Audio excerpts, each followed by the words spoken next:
अस्सलामुअलैकुम। कैसे हैं आप? उम्मीद है कि बिल्कुल ठीक होंगे और खैरियत से होंगे। Welcome back to my new video. तो आज हम जो है वो स्टेप थर्ड से स्टार्ट करेंगे। जो हमारा टॉपिक है मॉड्यूल्स, एक माई स्क्रिप्ट, इम्पोर्ट, इंक्वायरर और चॉक। इससे पहले जो हम स्टेप 0 और 1 2 के जो है वो वीडियोस अपलोड कर चुके हैं उनके क्विज़ के साथ। तो जिसने नहीं देखा वो जाके देख लें। और अब हम स्टेप 3 स्टार्ट करने जा रहे हैं जो कि मॉड्यूल्स से स्टार्ट है। काफ़ी लोग जो है वो कहते हैं कि मॉड्यूल्स जो हैं वो समझ नहीं आते, क्योंकि इसके अंदर हम डबल फाइल्स बना रहे होते हैं और उनको फिर कनेक्ट कर रहे होते हैं। तो इसमें थोड़ा सा लोगों को लगता है कि it is a quite bit different from the other topics. तो मैं आपको समझा देती हूँ कि एक्चुअली मॉड्यूल्स होते क्या हैं और इनको हम यूज़ क्यों करते हैं। मॉड्यूल्स एक तरह का सिस्टम होता है जो कोड को छोटी छोटी फाइल्स में ऑर्गेनाइज करने में हेल्प करता है। अब इसका मतलब ये है कि देखो, जब भी हम कोई एप्लीकेशन लेट सपोज बनाते हैं, या आप मान लो हम कोई बहुत बड़ा सा प्रोजेक्ट बनाते हैं, तो अब आप एक सेंस लड़ाओ कि एक फाइल जिसके अंदर इतना सारा कोड लिखा हुआ है, तो आप सोचो कि वो कितना अजीब लगेगा, कितना कॉम्प्लिकेटेड कोड लगता है वो एक ही फाइल में इतना सारा कोड लिखा हो। तो हम इसके लिए क्या करते हैं, मॉड्यूल्स का यूज़ करते हैं। मॉड्यूल्स हमें क्या कहता है कि आप जो है वो अपनी फोल्डर में जो आपकी कोडिंग है आप उसको डिस्ट्रीब्यूट कर सकते हो। एक दूसरे कोड, आप एक दूसरी फाइल बना सकते हो, आप अपना कोड उसके अंदर भी लिख सकते हो। छोटे छोटे चंक्स जिसको हम कहते हैं ना, कि डिस्ट्रीब्यूट करते हैं हम अपने कोड को दो फाइल्स में, इस हेल्प के लिए कि एक ही फाइल में इतना ज़्यादा कोड जो है वो कॉम्प्लिकेटेड लगेगा। तो इस वजह से हम एक सिंपल सा जो है वो मेथड जो है वो अप्लाई करते हैं मॉड्यूल्स का, जिसके अंदर दो फाइल्स बना लेते हैं और उसके अंदर एक क्या करते हैं, डिवाइड कर देते हैं अपने कोड को कि थोड़ा थोड़ा करके जो है वो हम हमारे पास इस तरीके से कोड रखा रहेगा, तो एक ही फाइल में इतना बुरा और इतना कॉम्प्लिकेटेड लंबा सा कोड जो है वो नहीं लिखेगा। अगर हम इसको जो हम ये डिफरेंट फाइल्स बनाते हैं ना कि थोड़ा थोड़ा कोड सब में पड़ा हो, तो इसको हमें हेल्प जो है वो मिलेगी।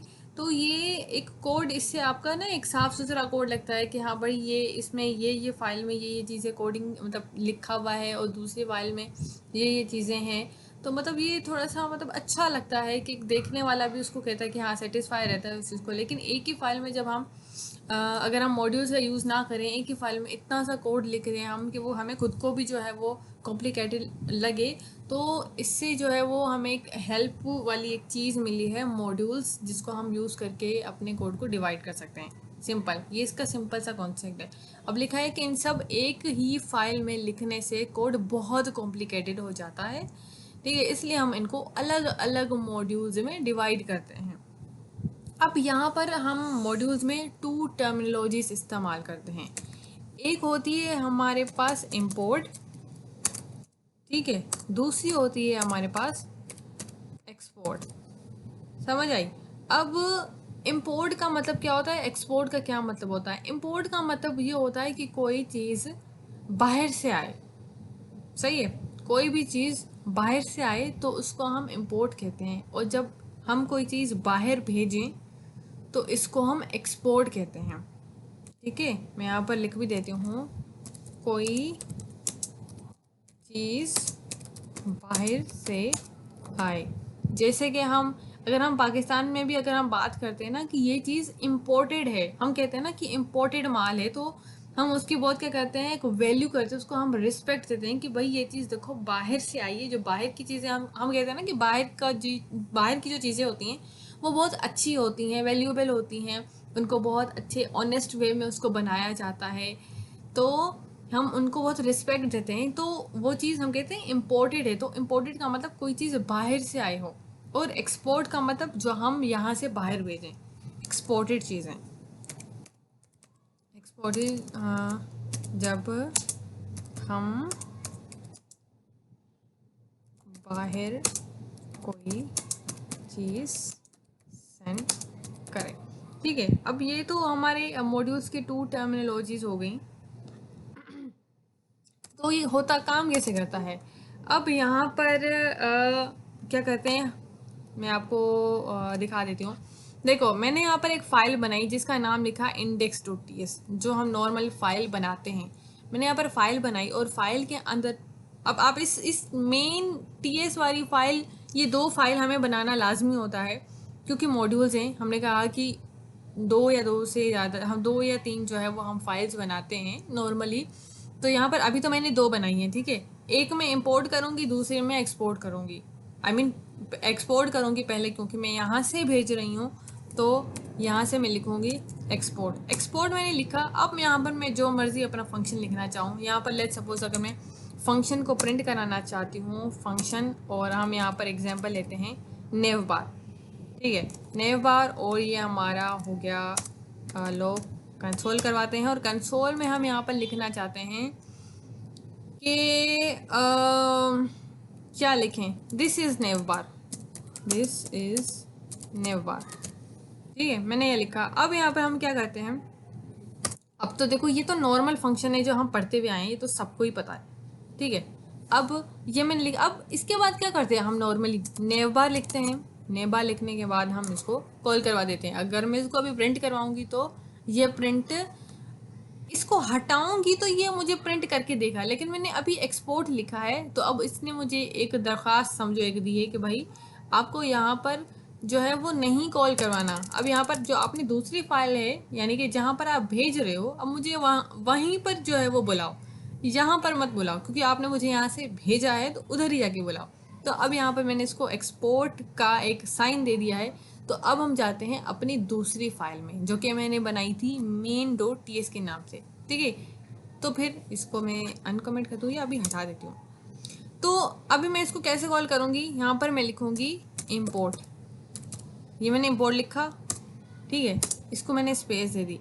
अब मैंने यहाँ पर इम्पोर्ट लिखा, तो अब इसके बाद मैं क्या लिखूँगी यहाँ पर, जो मैंने जिस नाम से मैंने नेव बार बनाया है, आई मीन फंक्शन बनाया, तो नेव बार से ही बनाया है। तो अब मैं वापस जाऊँगी यहाँ पर, ठीक है, यहाँ पर लिखूँगी एन, नेव बार लिखा ना। अब जैसे ही मैं एंटर करूँगी तो ये सारा खुद ही देखो आ गया। अब यहाँ पर मैंने 2 ब्रैकेट्स, फिर ये चीज़, ये सारा सिंटेक्स तो को ऑटो में मुझे मिल गया। मैंने खाली उसका नाम लिखने की कोशिश की कि भाई ये चीज़ मैंने बनाई है, लेकिन यहाँ पर नाम तो लिखना पड़ेगा ना, क्योंकि इनको तो नहीं पता कि ना हमने कौन सी फाइल न्यू बनाई है या फिर हम किस फाइल से बुला रहे हैं। तो वो फाइल हमारी ये इंडेक्स, ये टीएस की फाइल। अब यहाँ पर मैं लिखूँगी स्लैश देना लाजमी होता है, तो यहाँ पर मैं दूंगी इंडेक्स। यहाँ पर इंडेक्स लिखा है तो यहाँ पर एंटर मैं करूँगी तो ये हमारे पास पूरी एक समझो एक परमिशन आ गई कि हाँ भाई अब यहाँ पर आप उसको बुला सकते हैं जिस चीज़ को बुलाना चाहते हो। अब यहाँ पर मैं लिखूँगी नेव बार। देखो अब यहाँ अगर मैं ये चीज़ ऊपर वाली इम्पोर्ट वाली लाइन ना लिखती ना तो ये मुझे कभी भी नीचे ऑप्शन में नेव बार ना देता। क्यों? क्योंकि उसको पता ही नहीं है कि ये किस फाइल से आए हैं, ये कौन है, कौन आके यहाँ पर। देखो मैं अभी यहाँ पर आपको कमेंट करके दिखाती हूँ। ये देखो यहाँ पर अगर मैं यहाँ पर एन लिखूँगी तो इसने मुझे एरर दे देना है। क्यों? क्योंकि उसको तो समझो ये तो एक बिन बुलाए मेहमान जिसको हम कहते हैं ना, पता ही नहीं है कि कहाँ जाना है, या इस फाइल में हमने इसको एन लिखा है तो वो मुझे एरर दे रहा है कि भाई आप करना क्या चाहते हो। तो फिर हम क्या कहेंगे कि भाई इसको कहेंगे कि हमारा ये समझो एक हमारी एप्लीकेशन है, हमने इनको दरख्वास्त की है कि भाई हमें इंपोर्ट करवाना है, आई मीन एक्सपोर्ट करवाना है इस फाइल से यहाँ पर। तो इन्होंने समझो हमें परमिशन दे दी कि हाँ चलो ठीक है आप कर सकते हो, ठीक है। अब यहाँ पर क्या लिखूँगी मैं, एन लिखूँगी। ये नेव बार करके मैंने जैसे ही एंटर करा और मैंने अपना यहाँ पर कॉल करवाना शुरू कर दिया यहाँ पर। तो अब मैं आपको प्रिंट करके दिखाती हूँ। सॉरी क्या खुल गया। तो यहाँ पर मैं लिखती हूँ, इसको चेंज करवा देती हूँ, TSC ये हो गई कंपाइल। और यहाँ पर देखो यहाँ पर लिखा हुआ है दिस इज़ नेव बार। मैं आपको यहाँ पर इसी के ही जो है टर्मिनल में दिखाती हूँ।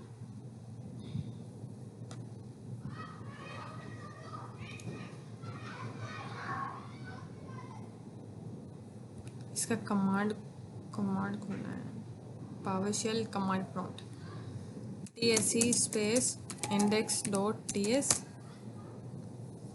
उसके बाद है हमारा नोड स्पेस इंडेक्स नहीं है, लिखना है, मैंने फाइल का नाम ही गलत लिख दिया, सॉरी।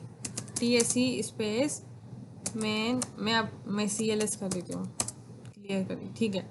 यहाँ पर मेरे फाइल का नाम था TSC space man dot TS, ठीक है।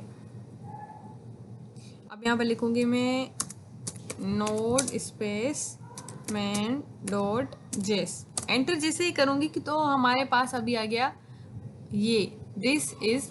इसका मतलब ये है कि हमारा जो हमने वहाँ से जो चीज़ एक्सपोर्ट करवाई यहाँ पर सही सलामत इंपोर्ट हो गई, ठीक है। अब ऐसे ही आप जितने भी करवाना चाहो करवा सकते हो। मैं एक और चीज़ भी इंपोर्ट करवाना चाहती हूँ। लेट्स सपोज यहाँ पर नेवर करवाया, हम यहाँ पर हेडर करवा देते हैं, ठीक है। एक्सपोर्ट फंक्शन और नाम क्या दें, हेडर दे देते हैं, हेडर, और ये हमारी आ गई ब्रैकेट, और इसको हम लिखते हैं IM हेडर, ठीक है। ये हमने IM हेडर रखा, इसको बुलाएंगे कहाँ हम, अपनी दूसरी फाइल में। और एक मेन इम्पोर्टेंट बात एक और आपको बतानी है मुझे, पहले मैं यहाँ पर इसको बुला लूँ, हेडर और ये चीज़। अब देखो यहाँ पर मैं इसको हेडर लिखा है, तो अगर मैं प्रिंट करवाऊँगी तो प्रिंट तो होगा ऑब्वियसली, ठीक है। यहाँ पर एक और चीज़ देखो, आप नोटिस कीजिएगा कि जैसे ही मैंने इसको बुलाने की कोशिश की, इसने खुद ही जो है वो हेडर दे दिया कि अब जितनी भी चीज़ें हम जितना भी कोड लिखते जाएंगे ना, तो वहाँ पर ये हमारे जो वेरिएबल हो या फिर फंक्शन के नाम हो, यहाँ पर खुद ब खुद जो है वो कोमा के बाद प्रिंट होते जाएंगे, ठीक है। यहाँ पर मैंने नहीं लगाया था, अगर मैं इसको हटा दूँ तो ये इस तरीके से नहीं था, ठीक है। लेकिन अगर मैं इसको कॉल करूं तो देखो किस तरीके से ये खुद ब खुद जो है वो आ गया, देखो ये ऑटो में ही आ गया यहाँ पर हमारे पास। तो समझो ये हमारी जो हमारा VS कोड है या फिर हमारी जो लैंग्वेज है खुद ही सपोर्ट कर रही है ऑटो को। मैंने यहाँ पर हेडर दिया भी नहीं, खुद ब खुद आ गई। हालांकि पहले मैं चाहती थी कि इसको हेडर दे दूँ और फिर नीचे कॉल करूँ, पर कॉल जैसे ही मैंने करा खुद ही जो है ऊपर हेडर आ गया, TSC मैन, और अभी यहाँ पर नोड के साथ। तो देखो यहाँ पर आ गया IM हेडर। तो देखो कितना सिंपल कॉन्सेप्ट है, वहाँ से एक्सपोर्ट करवाओ, यहाँ पर इंपोर्ट करवाओ, ठीक है। अच्छा एक और चीज़ आपने एक्सपोर्ट डिफ़ॉल्ट टर्म भी सुनी होगी, है ना। इसको हम कर देते हैं अपना कमेंट,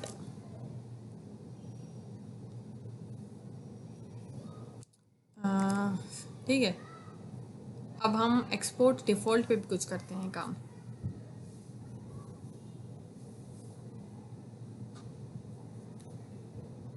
थोड़ा सा नीचे लेके आते हैं कोड को।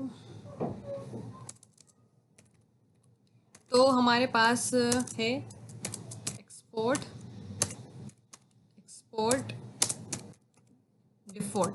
अच्छा एक्सपोर्ट डिफ़ॉल्ट में अब यहाँ पर हम दोबारा लिखते हैं कोई फंक्शन, और फंक्शन का नाम देते हैं फिर से नेवर दे दिया मैंने इसको, और उसके बाद फिर अगेन